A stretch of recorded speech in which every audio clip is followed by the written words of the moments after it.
Poutine a dit « Celui qui sera leader en intelligence artificielle sera le maître du monde ». Vous voyez bien que nous sommes sous domination complète des géants du numérique américain. Il faut qu'on se réveille.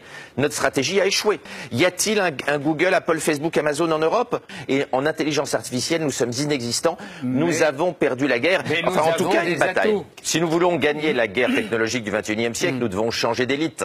Regardez les gens qui sont ou favoriser les élites autrement. Exactement, qui sont en train de discuter dans les ministères sur la réforme sociale. Ce sont des gens qui ne comprennent rien, qui ne connaissent rien à la guerre des intelligences, qui ne connaissent rien à la guerre technologique qui est en train d'arriver.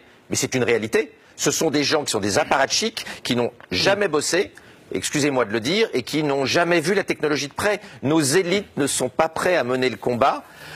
En Chine aujourd'hui, au gouvernement, il n'y a que des ingénieurs et des entrepreneurs, quoi qu'on pense du régime chinois. Nous avons des apparatchiks, des gens qui font de la politique depuis qu'ils sont au berceau. Il faut remettre des ingénieurs au pouvoir, comme il y en avait sous De Gaulle, comme il y en avait sous Giscard. Mais qu'est-ce qu'on peut faire?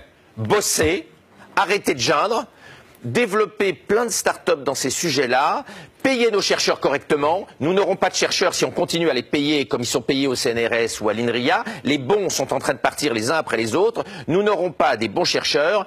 Vous savez combien gagne un très bon spécialiste de l'intelligence artificielle dans la Silicon Valley? Entre 1 et 2 millions de dollars par mois.